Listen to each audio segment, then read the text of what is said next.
कवरदा हरी विठ्ठल श्री ज्ञानदेव तुकाराम वसुदेव सुतं देवं कंसचानूरमर्दनं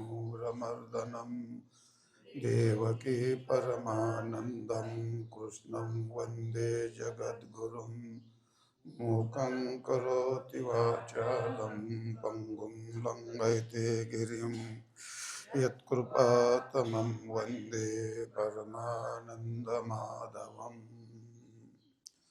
आत्मसम्भाविता स्तब्धा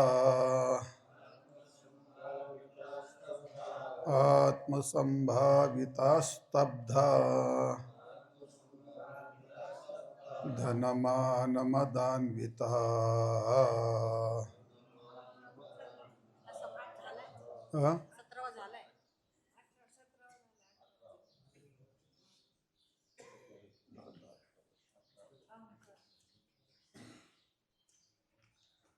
असं का?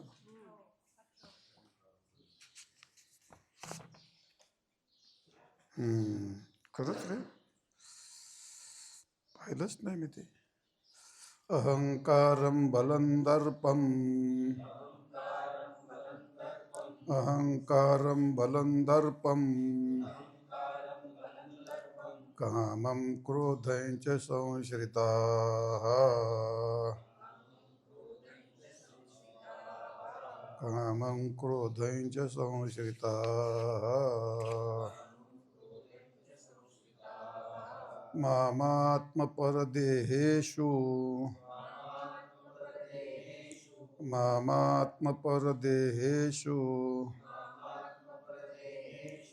प्रद्विषन्तोऽभ्यसूयकाः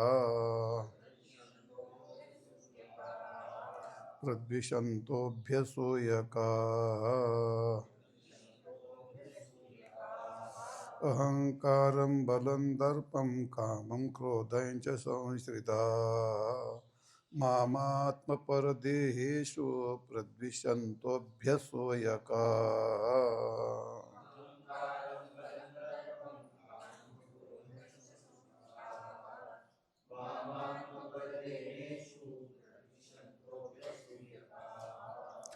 अहंकारं बलं दर्पं कामं क्रोधं च संश्रिताः मामात्मपरदेहेषु प्रद्विषन्तः अभ्यसूयकाः. तर वरची वळ सरळ आहे. अभ्यसूयकाः परदेहेषु मम प्रद्विषन्तः असा अन्वय करता येईल त्याच्यामध्ये. तर शब्दशः अर्थ असा आहे, अहंकार, बल, दर्प, काम, क्रोध याचा अर्थ संश्रिता म्हणजे याचा आश्रय घेऊन, आधार घेऊन, अभ्यसूयकाः दुसऱ्याची निंदा करणारे, जे स्वतः आणि दुसऱ्याच्या देहामध्ये जो मी आहे आत्मरूपाने लक्ष्यरूपाने जो असतो ते काय करतात, आंतर्याने मी असणारा परमात्मा त्याचाच ते एक प्रकारचा द्वेष करीत असतात. मम काय म्हणतात ते अभ्यसूयक आपण पुढं मम परदेहेषु स्वदेहेषु मम प्रद्विषन्तः ते माझाच एक प्रकाराने द्वेष करत असतात. विषय असा चालला या ठिकाणी, आसुरी लोक आणि आसुरी लोकांची भावना, आसुरी लोकांची वृत्ती काय असते.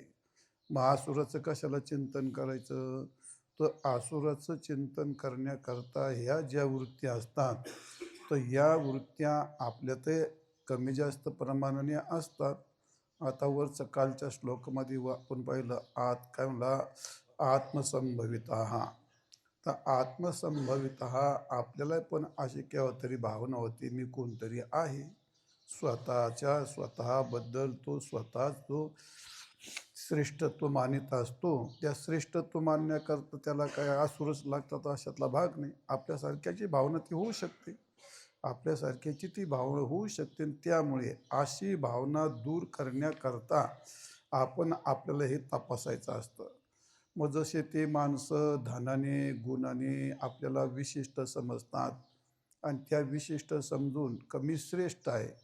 मग स्वतःची प्रतिष्ठा ते स्वतःच मुखाने सांगत असतात. तर आपल्याला पण तशी भावना होते कधी कधी, मी कोणतरी आहे, आपण स्वतःहून सांगतो हे माझं असं आहे, हे माझं तसं आहे, हे माझं असं आहे. तर आत्मसंभाविता आपल्या त्या ठिकाणी असते. सन्माननी ते कोणाला नको असतं. म्हणजे एखाद्याने जर आपल्या तोंडवर निंदा केली, द्वेष केला, तर आपल्याला नाही आवडत ना ते. मग आपली स्तुती केली होती आपल्याला आवडतं. मग बरं चांगलं होतं, मग गप्प बसून होतं मस्तपैकी. याचा अर्थ आपल्यात ते वृत्ती असते. कोणतरी आपल्याला उलट आपल्याला कोणी चांगलं म्हणावं याकरताच आपले प्रयत्न असतात बऱ्याच वेळा. आता मग चांगला असतो, माळकरी असतो, वारकरी असतो, पण लय मोठा बांगला बांधून लोकाला दाखवतो. खूप चांगली गाडी घेऊन लोकाला दाखवण्याची वृत्ती आली म्हणजे आपल्यात ती वृत्ती आहे, आपण एवढं समजायचं. तर ती वृत्ती आपण कशी कमी करू, अशी गोष्ट या ठिकाणी फक्त आपल्याला चिंतन करायचे असते. असं आहे. आणि धनानी आणि मानानी मग ते मागच्या वेळी सांगितलं ते, पण एवढं विस्तार नव्हता केला त्याच्यावरती. तर स्तब्धा आपण असं म्हणतो. तर किती जर नाही म्हणलं तर आपल्यात अहम वृत्ती असते. म्हणजे घमेंडी वृत्तीला काय म्हणतो आपण, विनयशून्यता. आपण किती जरी नाही म्हणलो, आता लोक म्हणतात जातीवाद, भानगड, अमकं तमकं, पण आपण आपल्या मनाला विचारलं पाहिजे. आपण ते ब्राह्मण लोक आपल्याला कमी समजतात, ते आपल्याला वाईट वाटतं कधी. पण तुम्ही ते आणि ते लोक आल्यानंतर तुम्हाला काय वाटतं त्याच्या ताटात जेव्हा असं वाटतं की तुम्हाला नाही वाटत ना आपल्याला. कोणी ती वाईट लोक असतात ते समजा घाण घेऊन खाणारी असतात, ते काही खालच्या जाती. मग ते काय आपल्या ताटात येऊन बसलेलं आपल्याला काय वाटतं, नाही वाटत ना. आपण त्यांच्यापेक्षा आपल्याला श्रेष्ठ समजतोच ना. म्हणजे थोडकी घमेंड आपल्यात येतेच ना ती. मग ते काय प्रकृतीनिष्ठ आहे ती. ते याच्या बाबतीत विनयता असं असतं ते. म्हणजे थोडक्यामध्ये आपल्याकडून काही सगळं वेद, शास्त्र, देव, संत 100% मानलेच जातात अशातला भाग नाही. आपण आपले गुरु वाटून घेतलेत, आपलं शास्त्र वाटून घेतलं, तर बायबल काही तुम्हाला चावतं काय वाचल्याने? नाही, नाही. हे त्याला वाईट तिचं काय करेल? बायबलची तर गोष्ट सोडा. त्याच्यापेक्षा अजून ते ते दुसरं ते हां? कुराण. कुराण म्हटलं मग तर तिच्या अरे हे कानातच बोटं घालायला बसलं. ज्या लय वाईट शब्द झाला काय. म्हणजे आपल्या तर घमेंडीतीच करी. तर ते चांगलं नाही, हे आपलं चांगलं आहे. आपलं फार श्रेष्ठ आहे. म्हणजे घमेंड माणसाला कोण इकडून घुसती, हे त्याच्या लक्षातच येत नाही. ती घुसली आणि लक्षात आली ना, ते घमेंडच त्याला घमेंड नाही म्हणत ना. घमेंड असतेच ते. कोणापेक्षा आपल्याला चांगलं म्हणता येतं, कोणापेक्षा आपल्याला चांगलं कीर्तन करता येतं, कोणापेक्षा आपलं शास्त्र चांगलं आहे. कोणत्या तरी रूपाने आपल्यात घमेंड ती येऊन पोहोचते. आणि मग फक्त तिच्यावर आता आपण घमेंड काढू शकत नाहीत आपण. ह्या ज्या गोष्टी आहेत प्रकृतीतल्या, त्या नकळत कधी होतात. तो जसा सरड्या असतो ना तो, मग तो सरड्या काय करतो, तो रंग बदलण्याकरता काय ते काय काय बटणं दाबितो काय तो. तर त्या निसर्गताच तिची काय हालचाल. आता मी काही सरडे नाही म्हणत, तुम्हाला मला काय होतं त्याला माहीत नाही. निसर्गताच काही हवा लागली म्हणा, किंवा एखाद्या माणसाची चाहूल लागली म्हणा, किंवा त्याचे काही टायमिंग ठरलेलं असेल त्याप्रमाणे तो असं टपाटपानं त्याची प्रकृती तशी बनते ती. तशी आपल्या प्रकृतीमध्ये ते आहे, त्या प्रकृतीत ते आहे आपल्यात ते. तर कधी ते नकळत आपल्याकडून ते होऊन जातं ते. आपल्याकडून होऊन जातं ते. मग अशा काळात आता आपण एखाद्याला याच्या पाया पडलं तर बुवा आपल्याला असं वाटतं द्यायला आपली किंमत कमी होईल असं वाटतं आपल्याला. मग तशा अर्थ काय म्हणजे आपली तिथं विनय शून्यता आपली येतेच ना तिथं पण. मग अशा वेळी आपलं हे चूक, आणि त्यात तुम्ही नाही तसं केलं, अरे आपलं चुकं तर एवढं तरी लक्षात आलं, तर त्या वृत्तीवर त्याचा ठसा तयार होतो. आपली चूक आपल्या लक्षात आली तर ती चूक आपण वाढवीत नाहीत, ती करीत नाहीत, कमीत कमी तिथं थांबते. आणि दुसऱ्या वेळी त्याच्यापेक्षा मग आपण रिव्हर्स गेअर टाकतो. एवढं जरी झालं तरी त्याच्याकरता आपण हे ऐकतो ते. असं ते लगेच आपल्याकडून नष्ट होईल अशी आपण अपेक्षाही करायची नाही. तसं होतं. आता आपण सगळं काय झालं तर मी त्यातला सगळ्यात मोठा दोषी आहे तुमच्या सगळ्यात. तुमचं काय मला माहीत नाही. मी माझी आई होती, मला मला काय तशी कीर्तन मला कळत होतं काय, तरी मी काय करू खूप लय फडाफडा बोलायचं खूप वेळा.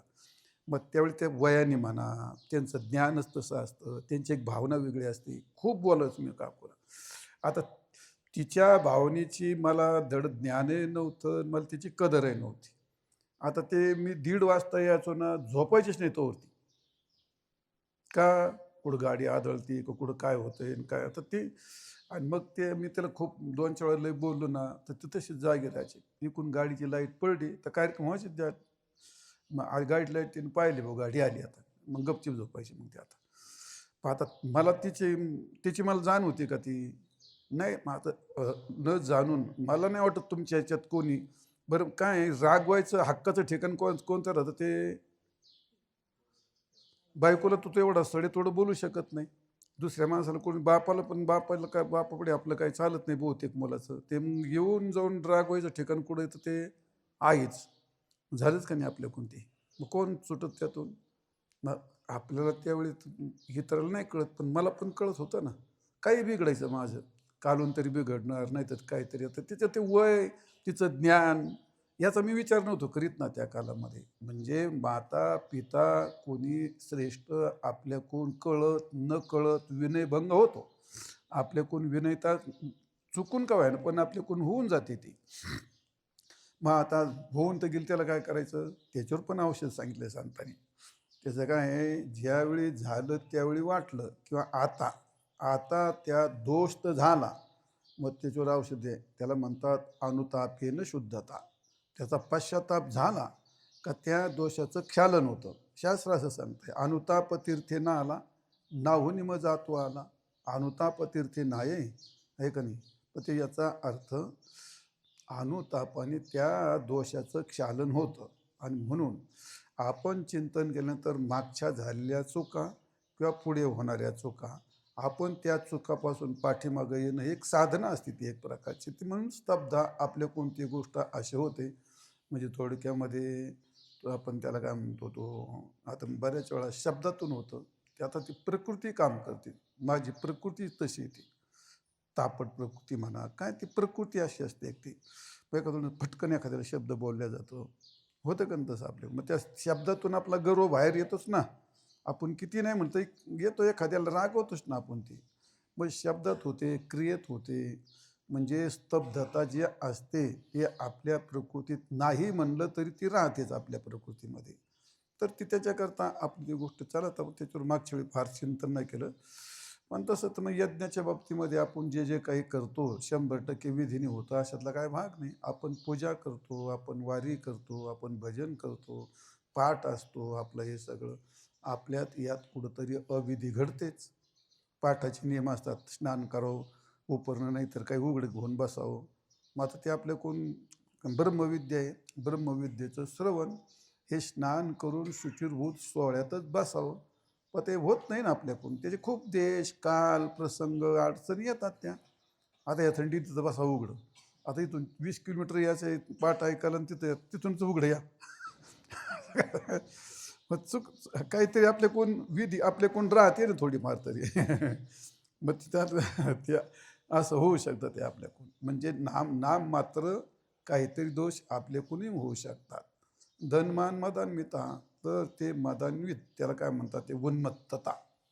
उन्मत्तता धनाचा, मानाचा, शक्तीचा, सत्तेचा, सहजरित्या कळत न कळत त्यात उन्मत्तपणा येतो. मग पाहण्यात येतो, बोलण्यात येतो, चालण्यात येतो, करण्यात येतो. आणि तो आपल्यापेक्षा कोणीतरी लहानहीन पाहिल्याच्या नंतर आपल्या ती भावना सहज येऊन जाते ती. तर अशी गोष्ट होते. चला असो, काय होतं ते आता. असं काय समजा, काय काय एखादा दारू प्याला, एखादा गांजा वाटला, एखादं चरस खाल्लं, एखाद्याने अजून काय केलं, आणि मग त्याची एक नशा तयार होते. त्याची एक नशा तयार होते. मग त्याची नशा आणि त्याचं कमीपणा आपण पाहतो. पण ज्यावेळी तपाची नशा येत नाही का हो, तपाची नशा येत नाही का? बरं, जपाची नशा येत नाही का? मग जप आपण, तुम्ही आता आपलं मागं 13 कोटी जप केला होता, काय लागते ते बोर्ड लावून सगळी दौंडीने एवढा मोठा सप्तान, ती नशाच होती का नाही एक प्रकारची. पण मग गांजा दारू चरस त्याची नशा कालांतराने उतरते. पण ही नशा काही उतरायचं काम घेत नाही. म्हणजे याचा अर्थ तपोधन असतं, जपोधन असतं, ज्ञानधन असतं, विद्याधन असतं. आणि धन यांनी मदान्वित होणं हे एक निसर्ग राहतो. आणि त्यांनी न होणं काय, ते आपण माणूस याच्यात ना, आपण बी असं कसं काय होईल आपल्याला ती. तर तशी गोष्ट होते. आणि मग जी नशा उतरणारीच नाही, जन्मोजन्म उतरत नाही ही नशा. ही नशा उतरत नाही ना माणसाची. ती गांजा दारू बी काय त्याचा काय काय काळ ठरला असेल ते ती उतरून जाऊ शकते त्याची ती, किंवा ते असं होतं. पण मग ते असं आहे ते ही तर ही गोष्ट फार कठीण पडते. आणि म्हणून आता काय म्हणतो आपण, मठ बांधला काय, किंवा आता एका फार मोठे महाराज असतात, त्याच्याकडे मोठा मठ असतो, फार मोठा पैसा असतो, मोठा लोकाचार असतो. ती बळवत नशा आहे फार. ती फार लोक मानतात ना माणसाला, त्याला ती एक नशा आहे स्थिती. त्याला ती वाटतं ते माहीत नाही, पण शास्त्र ते सांगतंय ती एक नशा आहे ती. शंकरानंदी म्हणतात ती माणसाला नशा चढते ती. फार लोक मानतात, लोकाचार मागे पुढे माणसं, लोकाचार, फार मोठा मठ, फार मोठा पैसा, जमीन, फार मोठं संस्थान असतं. आणि ते संस्थान फार रुबाब असतो त्या माणसाचा. मंत्र्याला काय घेऊन बसलात तुम्ही? आता 1000-2000 गायाचं गोरक्षण आहे, 200-250 एकर जमीन आहे. मग ती एवढी मोठी ते नशा, ते माणूस आहे तो बी, पण तो जीव आहे एक प्रकार, त्याला एक शरीर येते. तर ती पण एक प्रकारची नशा येते माणसाला. तर अशी नशा येणं म्हणजे त्याला उन्मत्त होत असतो त्याने तो. तर त्याच्याकडे याच्यावर सगळे एकच उत्तर आहे, हे पाठ ऐकल्याच्या नंतर ज्ञान हेच औषध आहे. याच्यापेक्षा दुसरं औषध जगात कोणतंही औषध घेतलं तर ते अजून फुगत आहे ते असे. म्हणून काय धनमान मदान मिता अशी गोष्ट आहे. चला असो, त्यातला मी नाही असं काही म्हणून चालत नाही आपल्याला. तो त्यात आपली ती गोष्ट असते. तर असो तो भाग. आजचा आपला विषय आहे अहंकारम बलम दर्पम कामम क्रोधंच संश्रिता. तर या ठिकाणी अहंकार आणि हे सर्व जे दोष आहेत हे काय आहेत, वरच्या श्लोकात सांगितले ते आणि खाली ह्या श्लोकात सांगितलेत हे आसुराचं एक मूर्त रूप त्याला म्हणतात, प्रगटीकरण. आसूर वृत्तीचं प्रगटीकरण. आसूर कोणी म्हणून, आसूर म्हणजे याचा अर्थ काय, आपण त्याला दैत्य म्हणतो, राक्षस म्हणतो. अरे आसूर आणि दैत्य, तो त्याला पण 2 हात असतात, 2 पाय असतात, 2 डोळे असतात. तो या सृष्टीतला तो मनुष्यच असतो, तो काही वेगळा नसतो. मग त्याला सुद्धा देवाने जन्म घातला, तो देवाच्या निसर्गाच्या याच्यावरच तो जगत असतो. आपल्यासारखंच पाणी पितो, आपल्यासारखंच पृथ्वीवर चालतो. आपल्यापेक्षा वेगळं काय त्याचं? तो माणूस काही नाही फरक. फक्त आसुरात ती वृत्ती असते, त्या वृत्तीचं चित्रण हे. मग कोणत्या आपल्यासारख्या माळकरी गंध लावणाऱ्या माणसात सुद्धा ही वृत्ती असली तर वृत्ती मनुष्य आसूर नसतो, ती वृत्ती आसूर असते. आणि ती वृत्ती माणसाला आसूर म्हणून त्याला घोषित करते किंवा दाखवते. मग प्रश्न काय येतो, आता ही वृत्ती, हे जी वृत्ती आहेत, कोणती वृत्ती आहे? अहंकार एक वृत्ती आहे, बल वृत्ती आहे, दर्प एक वृत्ती आहे, काम वृत्ती आहे, क्रोध वृत्ती आहे, आणि संश्रिताचा अर्थ काय? हे बुद्धीने धारण केलेले, हे बुद्धीने धारण केलेले धर्म आहेत हे. संश्रिता याचा अर्थ या विकाराचा ज्या बुद्धीने आश्रय घेतलेला आहे त्याला म्हणतात संश्रिता. हा. आणि अहंकार, अहंकाराच्या बाबतीमध्ये अहंकार कशाला म्हणतात? त्याला फक्त अहम अशी वृत्ती जोडली का सगळ्या गोष्टी अहंकारात जातात. अहम, मी त्याला जोडलं गेलं का, चांगलं असलं तर त्याला मग अहंकाराचं रूप येतं. चांगली जरी गोष्ट असली, पूजा करणं, भजन करणं खूप चांगलं आहे, पण मीच भजन करतो माझ्यासारखं म्हणजे आलं त्याला, मी जोडला, मी अहंकार रूपाने मी जोडला का त्याचं नाव अहंकार तयार होतं.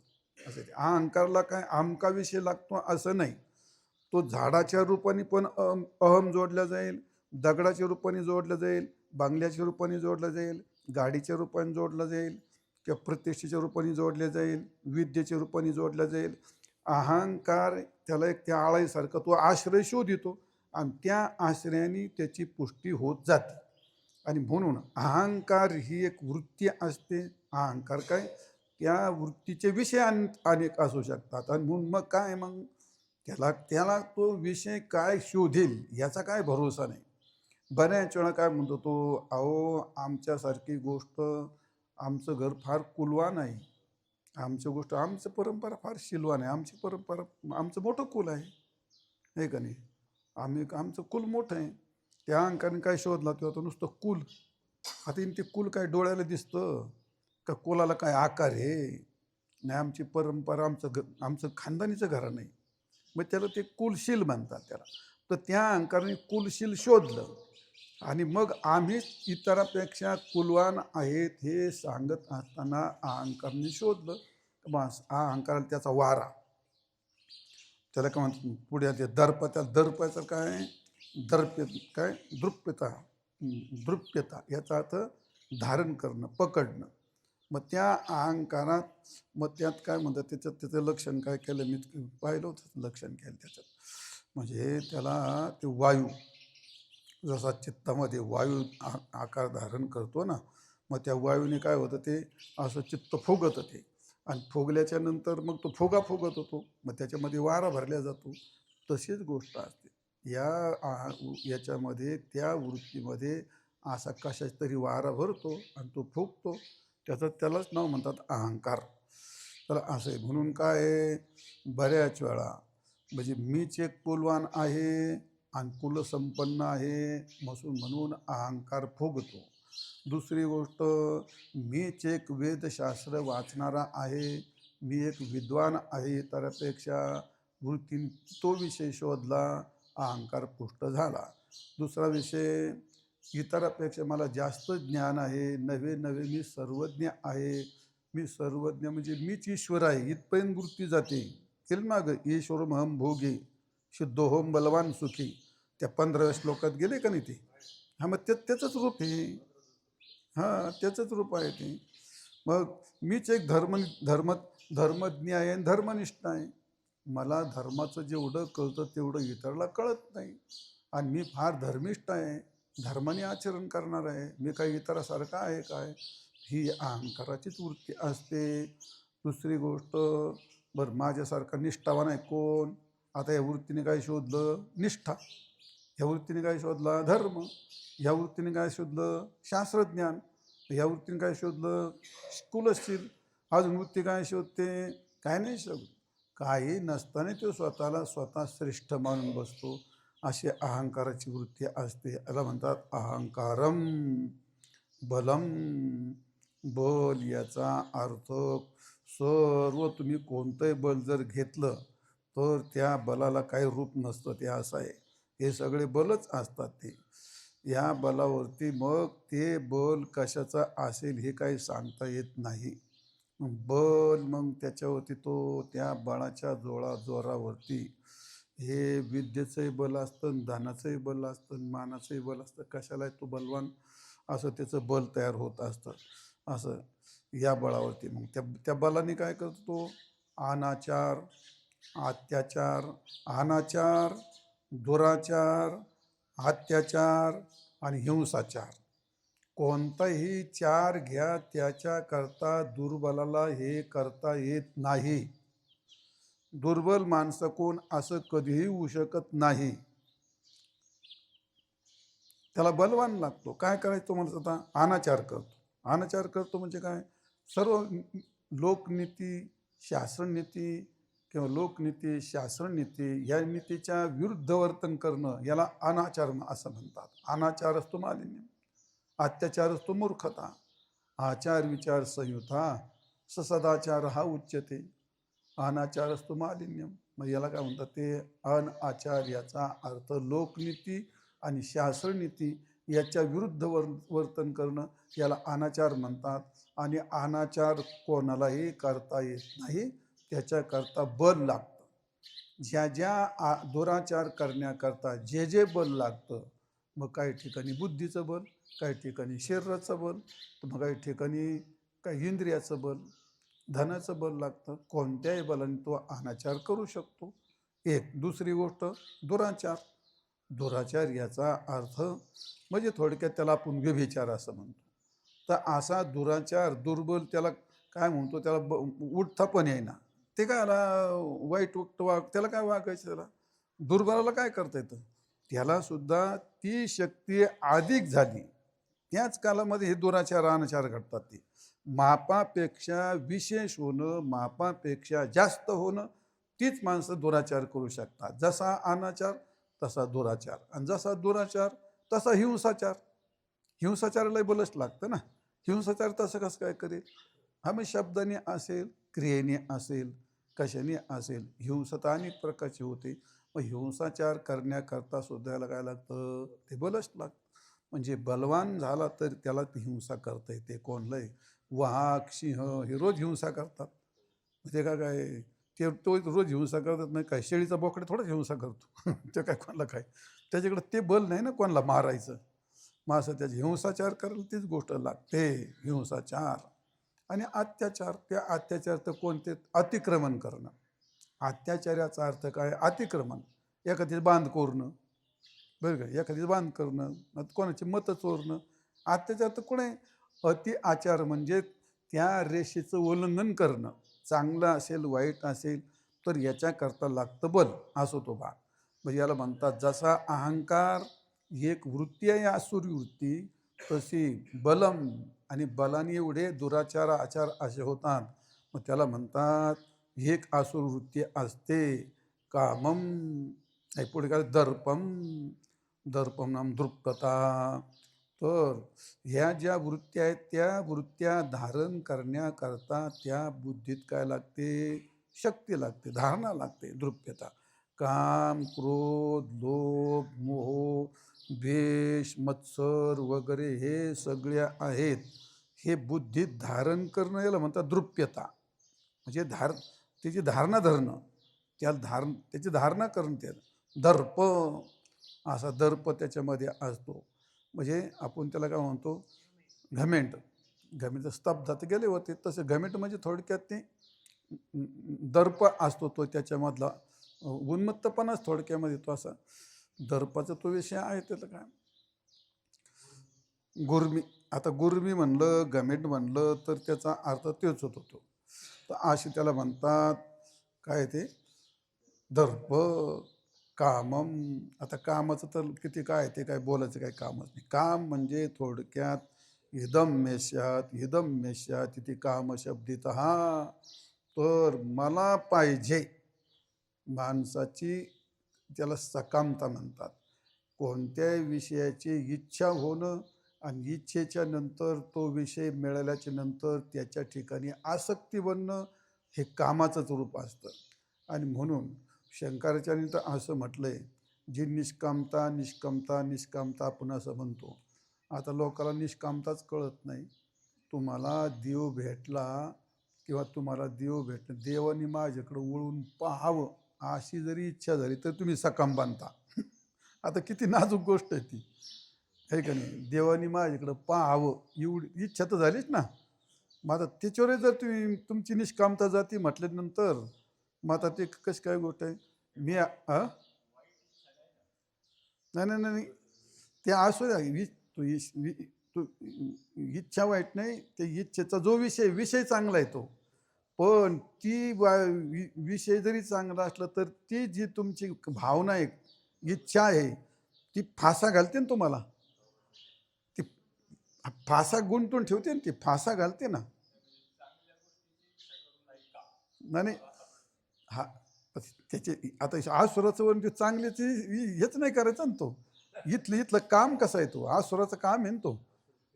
हा, ती तुम्हाला निष्कामतीची गोष्ट तुम्हाला सांगितली ती, का भाऊ देवानी माझ्याकडं पाहावं, याच्यात सुद्धा सकामता जाते माणसाची. ते त्याच्याकडे तेवढे करायला सांगितलं. तो काही इथं विषय येत नाही. तो फक्त हा आसुराचा काम, त्याची इच्छा काय असणार आहे, ते वाईटच असणार आहे. सगळं तिथं वाईटच आहे ना ते. आणि मग ती पहिली इच्छा होणं, आणि त्यानंतर विषय मिळणं, आणि त्यानंतर मिळालेल्या विषयाच्या ठिकाणी आसक्ती ठेवणं, यालाच म्हणतात ते कामाचं. त्याला कामाचं रूप असं म्हणतात. आणि त्या विषयाला कोणत्याही प्रकारचं, कोणत्याही त्याला काही माप नाही. त्याला अनंत म्हटलं तर चालेल. त्या वृत्तीलाच अनंत विषय आहेत तो. आणि माणसाची कशाच्या ठिकाणी त्याला इच्छाच कशाची होईल काय सांगता येत नाही, आणि झाली इच्छा कशा ठिकाणी आसक्ती होईल हे पण सांगता येत नाही. जड भरत राजा त्या हरणाच्या पिलाच्या ठिकाणी त्याला आसक्ती निर्माण झाली. कशाची, दगडाशी आसक्ती निर्माण होती. आता काय सांगायचं तुम्हाला. एखादा पेन इतका येडा होतो, काही कर पण मला माझा पेन दे, मग त्या पेनाबद्दल त्याला आसक्ती तयार होते.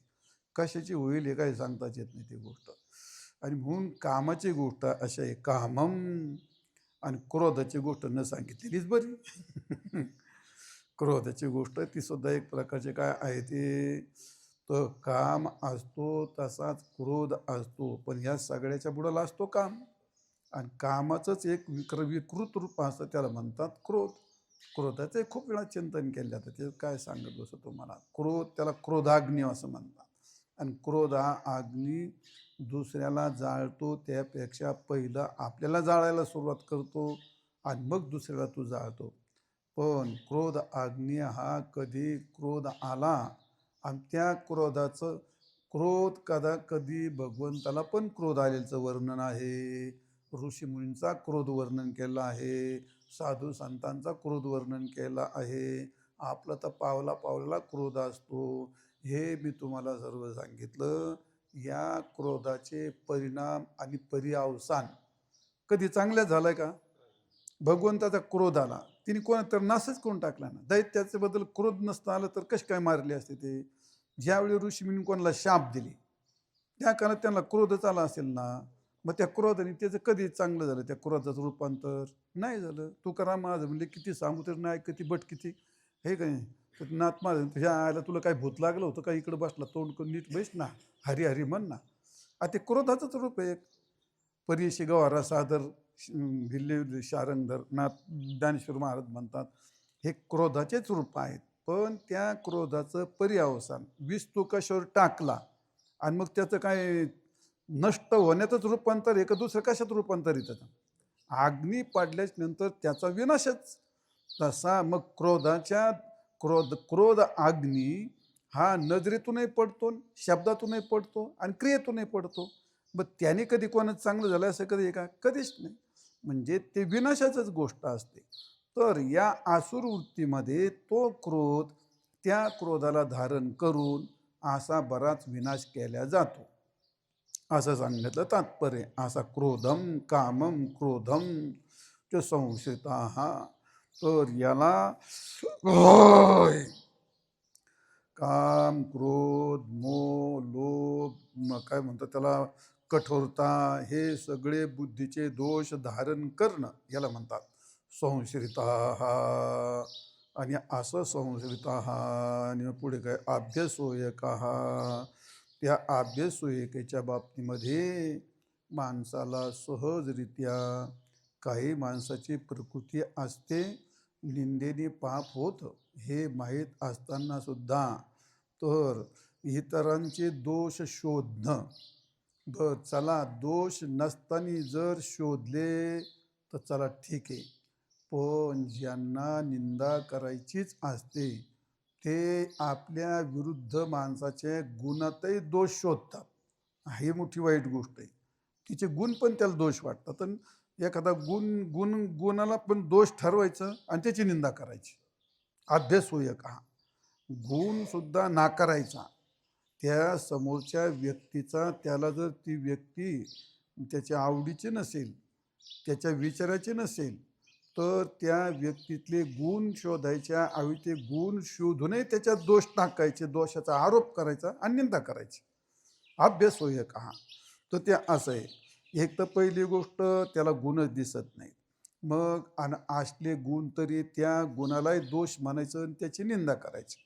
किंवा तिसरी गोष्ट, ते गुण नाही, त्या गुण असूनही त्याचा अभावच करून टाकायचा. काही नाही, याला काही नालायक मावशी तुम्हाला नाही माहिती असं. मग अशी गोष्ट म्हणजे याचा अर्थ विरुद्ध व्यक्तीचे गुण पण नाकारायचे किंवा गुणाचं खंडन करायचं किंवा त्याच्या गुणामध्ये दोष शोधायचे आणि काहीतरी शोधून त्याची निंदा करायची, याचाच अर्थ अभ्यासोयक हा. ही एक प्रकारची काय आहे, वृत्ती असते. मग आता शेवटी काही जरी झालं तर तुम्हाला काही निंदा करायची म्हटल्यानंतर काहीतरी कारण शोधायचंय आणि कारण शोधून त्याची निंदा करायची, कारण ती वृत्ती तशी आहे. काही माणसं अशी असतात, त्यांना ती निंदा केल्याशिवाय त्यांना काही पसंत पडत नाही. काही माणसाला कोणाचंच पसंत नाही पडत, कोणाचंच नाही पसंत पडत. कोणातही दोषच दिसतात आणि दोष दिसलेले माणसाचे तर तोंडातून बाहेर शब्द पडतात, त्याचंच नाव निंदा असते ते. असं आहे. त्या माणसाचे दोष पाहिले का तो त्याला नाकारणार ना. ते निंदेचं दुसरं काय रूप असतं ते. अभ्यास होय का.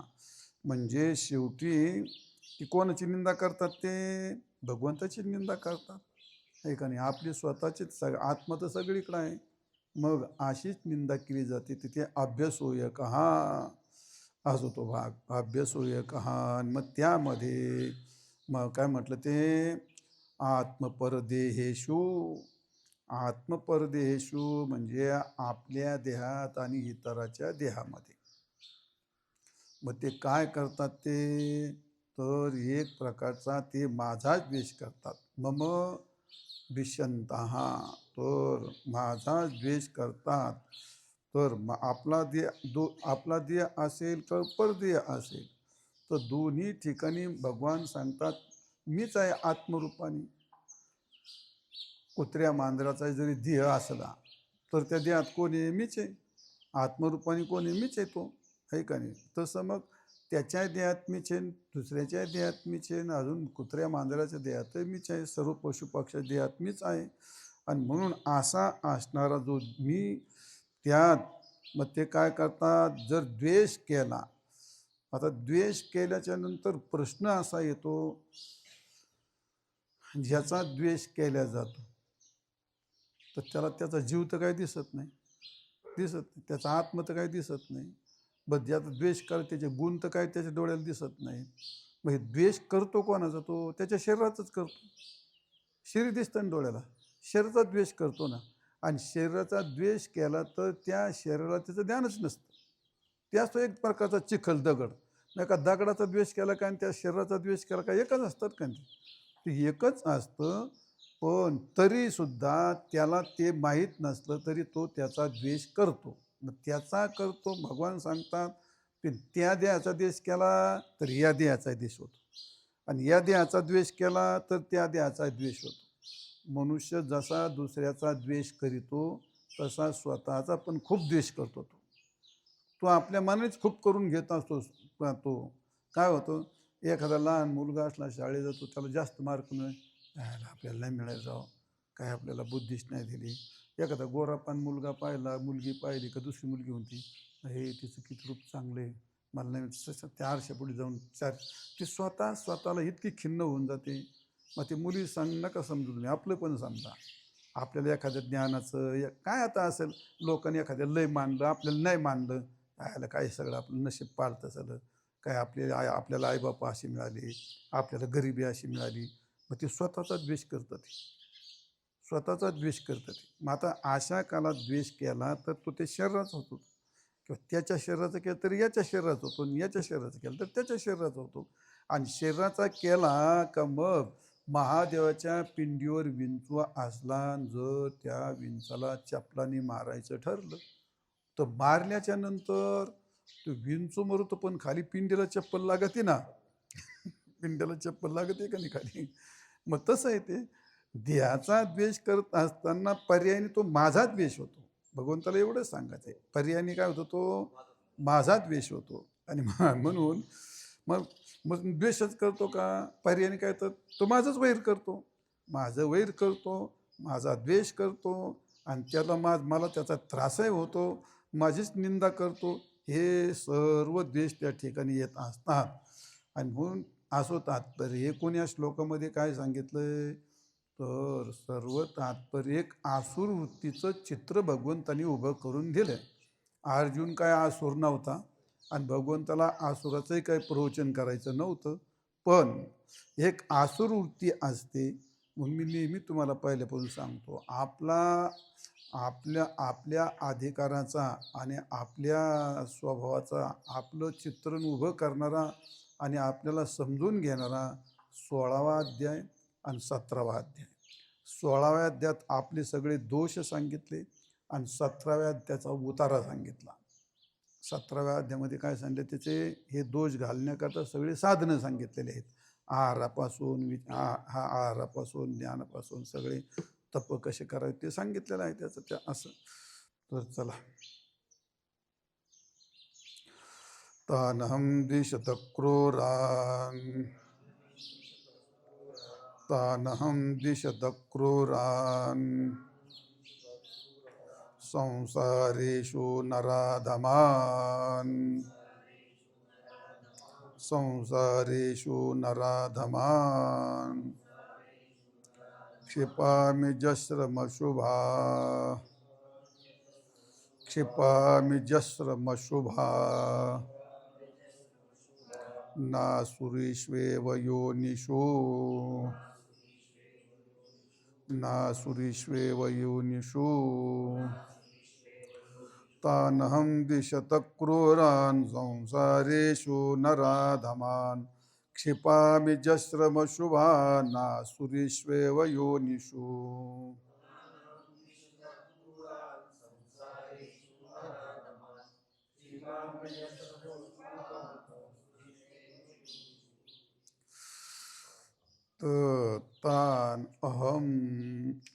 तान अहम दिशतः क्रूरान् संसारेषु नराधमान् क्षिपामि अजस्रम अशुभान आसुरीषु एव योनिषु. आता मात्र भगवान लयच रागवलेत आणि त्याचा भलताच बेत पाहिलाय. काही कारण नसताना विचारचा महाराज भगवान म्हणतात, हे जे आहेत द्विषतः अशुभान क्रूरान तान नराधमान अहम संसारेषु अजस्रम पुन्हा पुन्हा वारंवार असुरीषु येनिषु त्या असुर लोकांना क्षिपामी मी टाकून देतो म्हटले. अर्थ काय आहे? द्विषान असा माझा द्वेष करणारे आणि अशुभान नाम पापाचारी असे क्रूर कर्म करणारे तान त्यांना त्या नराधमांना मी या संसारात म्हणजे जन्म आणि मृत्यू अश्रद्धाना पुरुषा धर्मशास्त्र परंतप अप्राप्यमाम निवर्तन्ते. हा नाही मृत्यू संसार वरत म्हणे. पुन्हा पुन्हा मी त्यांना त्या चक्रात घालतो ते असे अश्रद्धावान माणसाला असं ते. तर असा संसारात अजस्रम वारंवार आसुरीषु योनिषु आसुर योनीमध्ये मी टाकतो. याचा अर्थ स्वर्ग नरक तो योनीच्या द्वारा त्या माणसा जीवाकडून सगळे काय करतो? फेडून घेतो. तर द्विषतः पहिलं काय आहे? द्विषतः म्हणजे द्वेष करणारे. मग आता इतरांचा द्वेष केल्यावरती तिसऱ्या अध्यायामध्ये भगवान सांगतात, हे मे मतमदन नित्य मनुतिष्ठन्ति मानव. हे का नाही? जे माझ्या मताचा अव्यय करतात मी त्यांना नरकात ढकलतो, मी त्यांना शिक्षा देतो. आणि जे माझे मताचं अनुष्ठान करतात, जे माझं मत मानतात त्यांना मी त्यांचा उद्धारच करतो. असे ते एका खाली 1-2 श्लोक आलेले आहेत. तसं द्विष धातू म्हणजे द्वेष करणं. आणि द्वेष करणं याचा अर्थ पर्यायी कुठे येतं? मग तो काय द्वेषाचं वर्ण येतं पुढं? शास्त्र द्वेषाल म्हणजे वेदशास्त्राचं आलं, भगवंताच्या सगुण रूपाचं आलं, माझ्या भक्ताचं आलं किंवा अजून कोणाचं आलं. असा जो द्वेष करणारा आहे तो द्विषान. आता मागं सांगितलं तुम्हाला शरीराच्या रूपाने थोडंसं असा द्वेष करणार द्विष धातू. तर झालेलेच पाठीमागं त्या पदाचं कवर वर्णन करते तुम्हाला. अशुभान मग आता ही माणसं अशा दुराचारामुळे हे अशुभान याचा अर्थ पापाचारी. तर पापाचारी म्हणजे दुराचार. तुम्हाला आता पाठीमागं 4 आचार सांगितले ते अनाचारी दुराचारी अत्याचारी हिंसाचारी असे याला म्हणतात. ते अशुभान अशुभ आचार करणारे जे असतात आणि ते काय ते तो हे सगळे क्रूर कर्म सांगितले. पाठीमाग तुम्हाला 4 सांगितले ना ते. आता हे काय ते काही सात्विक कर्म नाहीत. अनाचार करणं, दुराचार करणं, हिंसाचार करणं, अत्याचार करणं हे सगळे क्रूर कर्म आहेत. या सगळ्या ठिकाणी रेषा ओलांडल्या जातात. आणि रेषा ओलांडणं म्हणजेच याचा अर्थ कोणाला तरी इजा पोहोचणं, दुःख पोहोचणं. आणि म्हणून त्यांना क्रूरता असं म्हणलं. म्हणून त्याला म्हणतात क्रूर कर्मा. असे अशुभान क्रूरान क्रूर कर्म करणारे. तर क्रूर कर्म कशाचे होतात? ते कर्मासारखेच राहतात. कोणती जरी क्रिया झाली तर ती क्रिया इंद्रिय माध्यमातून होते. कोणती क्रियाच राहते. फक्त त्या क्रियेमधली जी भावना येते आणि त्या क्रियेच्या भावनेने त्या विषयाने त्या क्रियेला क्रूरता तयार होते. भजन ही सुद्धा क्रियाच आहे, वारी ही सुद्धा एक क्रियाच आहे, पूजन करणं ही सुद्धा क्रियाच आहे, आणि हिंसा करणं ही सुद्धा क्रियाच आहे.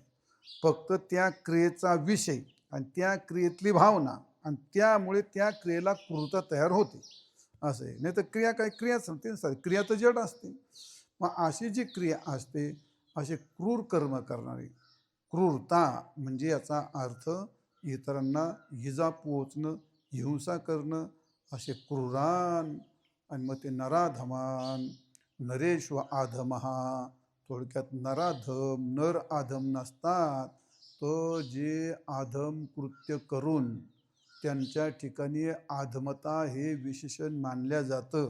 नाही तर नर काय कधी आधम नसतो, हे का नाही. मग आधमता कुठं असते? सगळीकडे असते. पशुपक्षातही असते, माणसातही असते, आणि कोणात असते? सर्व क्षेत्रात राहते. ब्राह्मणाला, क्षत्रियाला, वैश्याला, अजून कोणी शूद्राला, अंत्यजाला, सगळ्या जाती आल्या, स्त्री आला, पुरुष आले, सगळे आले त्याच्यामध्ये. तो कुठं जिथं आधम न्यून वृत्तीला गेला तर त्याला म्हणतात नरेश्व आधमहा. पुरुषामध्ये आधम कृती करणार त्याला म्हणतात आधम. आणि आधम काय? क्रूर कर्म. मग आता ते हे सगळे गोळा करून आणायचं. द्वेष करणारा, क्रूर कर्म करणारा, त्यालाच म्हणतात आधम कर्म. आणि असा आधम करणारा त्यालाच म्हणतात नराधमहा. आणि असा नराधम असतो, मी त्याला शिक्षा देतो. तर मग मी काय करतो म्हटले त्याला, मी याचा अर्थ भगवान ह्या सृष्टीचा मालक आहे, आणि त्यामुळे वस्तुतः ज्या ज्या गोष्टी भगवंतांनी निर्माण केल्यात त्या त्या आपल्या उद्धाराकरता केलेल्या असतात. पण ज्या गोष्टी उद्धाराकरता दिलेल्या असतात तिचाच आपण गैरवापर करून आपण त्याला विकृत बनवतो, क्रूर बनवतो, किंवा आपल्या भोगाकरता भोगासक्त होऊन त्याला विकृतपणे वापरतो. म्हणून भगवान सांगतात मी त्याला शिक्षा देतो म्हणले. मग शिक्षा कशाची काय? तो काय चापकाचे फटके देतो का? त्याच्याकडं चापकाचे फटके नाहीत आणि त्याच्याकडं काय नाही. त्या जीवाला पुन्हा पुन्हा आवर्तनते, असं आहे. मग त्या जीवाला कुठं कशात काय घालून टाकेल, त्या प्राप्य तीर्थरुछायाम, ते नद्यांकिटा इवा वर्तात आवर्तात दावर्त माशुत्यू, असं ते पंचदशीच्या पहिल्या प्रकरणात आलेलं आहे. ते आम्ही लहानपणी त्या नदीत जायचो पोहायला. नदी म्हणजे आमचा वडा, आणि त्यात असे डबके असायचे. मग त्या डबक्यामध्ये त्या कवड्या असायच्या, काळे किडे, ते असे राहायचे एवढी मुठभर असे. तर ते कोणीकडे जात होते त्याचा काय मला अंदाजच नाही. मग एक दिवस आम्ही ठरवलं, झाले रात्री झोपत असतील की नाही बुवा, तर लहान बुद्धी बालबुद्धीचं काय ते, रात्री झोपत असतील का नाही हे. मग एक दिवस काय कुठं कोणातरी मळ्यात भाजण्याला गेलो, आणि मुद्दाम त्यावेळी बॅटरी नव्हते ते, मग ते कंदील बिंदील राहायचे बारके, ते कंदील गेलो त्या डोहात गेलो. तिथं ते ते चालेच घरा घरा घरा फिरतच होते. चालेल म्हणले, दिवसाही फिरते तर रात्री फिरते, कोणीकडे फिरते म्हटलं. आता हे फिरणं नाही, ही भगवंताने दिलेली शिक्षा आहे ती, ही भगवंताने दिलेली शिक्षा आहे ती. आता हे कोणत्या रूपाने इथं आम्ही फिरायला जातो इथं ते, तर तिथं ते जर्शीचे वासरं आहेत, ते गाय नाही सोडित, तिथं गोरी असतात ना ती, तिथं ते पटकन आणून सोडित येते. त्यांना अन्न नाही पाणी, काय करणार आपण आता? काय अन्न नाही पाणी नाही, बच्चे असतात ते होंबरतात, मग ते कुत्रे खातात, मग ते असं ते काय आता ते, मग ते भगवंताने दिलेली ती शिक्षा आहे ती. आपण काही ईश्वर तर कुठं आपण, सृष्टी केवढी, आपण कुठं हात लावून कसं काय करणार? आपण काय करू शकतो आपण त्याला? बरं आपण ते एक दिवस पाणी पाहिजे, त्याचं आयुष्यभर आपण काय करणार आहे का आता त्याला? काल ते एका धनगराच्या त्या मेंढ्या होत्या, त्याचा ते घोडा झाला म्हातारा, ते नेला सोडून तिथं गेले निघून सगळे. ते आता ते आणा पाण्यातून त्या माळून राहिलं बिचार उभं, आता काय करा. मोहित माझं म्हटलं, मला लय दया येते, त्याला पाणी पाजायचं, पाणी पाजू त्याला. आता तू पाणी पाशील आजचे दिवस, तू पुढे उद्या काय करशील त्याला? आणि दुसरी गोष्ट, त्यांना जवळ त्याच्या जवळ नेल, तो काय करेल त्याला? आता त्याला चारा खायना काय, त्याला मरण्याचे नाही एक दिवस, आता दुसरं काय करणार? ही एक प्रकारची शिक्षा असते. आणि मग ते संसारात फिरवायच्या ज्या त्यांनी केलेल्या वाईट कृत्या आहेत त्या सगळ्या फेडून घेतल्या जातात. आणि नरकाचं असंच रूप राहतं ते, हे नरकाचं एक यातलंच एक रूप राहतं ते. असे आहेत. काही जीव असे आहेत की ते कायम जमिनीत गाडून घेतलेले त्यांनी, काही आयुष्यभर आपल्या ते पण आळंदीच्या त्या मठामध्ये त्या घुशी 12 तास 24 तास नुसते खा खा घा घा घा घा, ते कुठं रेंदेत पडले त्या खाली आता काय आहे? हे हे हे नराधमा हा असं आहे. हे त्या योनीमध्ये टाकून भगवान ही शिक्षा देतात त्यांना ती. मग असे ते क्रूर कर्मी जे असतात संसारेषु, संसारेषु याचं काय? हे सगळे जीवात अनेक प्रकारचे जे योनी आहेत त्या योनीमध्ये जाऊन आता हे वडाची झाडं ही शिक्षा ते 300-300 वर्ष 400-400 वर्ष जर तिथं राहतात, त्यांना कोण ऊन वारा काय भानगड तो काय विषय, तो एक जीवच आहे. तो लोष्टापर्यंत जाणं हे 14व्या अध्यायामध्ये सांगितलंय भगवंतानी. जीव हा लाकूड काय म्हणतो लाकूड ढेकूळपर्यंत त्याचा जीव खाली जात होतो दगडापर्यंत. म्हणजे हे आसुर योनीत संसारेषु, संसार हे संसारामध्ये तो ढकलतो त्याला. आणि अजस्रम का वारंवार, ते काही एक दिवस नाही 2 दिवस नाही, काय वारंवार ते करतो. कुठपर्यंत करतो? ते मी सगळं माझ्या कॅम्प्युटरला फिट करून ठेवलं आहे. एवढं एवढं पाप केलं, एवढी एवढी क्रूरक्रिया केली, त्याचं एवढं एवढं ते बरोबर तेवढं फिरून येतं आणि तिथून तो दारातून बाहेर पडतो. म्हणजे मला कोणाला शिक्षा द्यावं लागत नाही, जेलखाना ठेवावा लागत नाही, तिथं काही जेलर ठेवावं लागत नाही. मग तिथं कोणी वशिले बाजून काय करताय ते तसं आहे, काय भानगड नाही माझ्याकडे. तर उत्तर प्रदेशामध्ये जेलमधून सगळं सरकार चालवल्या जायचं. याच्या पूर्वीची परिस्थिती अशी, भारतामध्ये सगळ्यात गुंड, सगळ्यात मोठं राज्य आणि सगळ्यात मोठे गुंड सगळ्यात उत्तर प्रदेशामध्ये होतं. प्रत्येक गावात, प्रत्येक तालुक्यात आणि जिल्ह्यात त्या त्या लेवलचे असे हे असे त्यांचे स्तर राहायचे, असे नामिनेल राहायचे हे मंत्री बिंत्री. तिथं कोर्टाला पण काय येणीच कोर्टाचा पण निकाल लावायचा तो तिथं आतमध्ये राहून. ते नाटक म्हणून आपलं आतमध्ये राहायचं ते सगळं असं. आणि सगळे भाईच होते ती असे, आपले होते काय त्यातले. मग आता हे एवढे क्रूर कर्म करणारी माणसं, मग आता त्यांना काय चुकणार आहे का ती गोष्ट? आता नाही चुकत. तर असं आहे अजस्त्रम म्हणजे वारंवार आसुर योनिषू, आसुर योनीमध्ये मी टाकतो. आणि मग आसुर योनी टाकल्यानंतर काय, मग अनेक त्याला त्या करता येते. डुकराची योनी, गाढवाची योनी, अमक्या प्रकारच्या सगळ्या किडा मुंगी अनेक प्रकारच्या योन्या आहेत, अनेक प्रकारचे ऊन वारा. मग आता त्याला काय आले हो संसारातून एक करा, मुक्ती मार्ग हळूच धरा. काळदंड कुंभ यातना थोरा आहे का नाही? मग का एवढं सांगूनही तुम्ही जर तुम्हाला सावधच नसले होत, तर मग मी ते आजश्रम क्षिपामी, मग मी त्याच्यामध्ये टाकतो म्हटले भगवान सांगतात. तर असो असा माझा द्वेष करणारे जे पापी क्रूर कर्मी असतात, मी त्यांना वारंवार संसारात घालतो आणि त्यांना मी शिक्षा देतो. असं या ठिकाणी आसुर चित्र.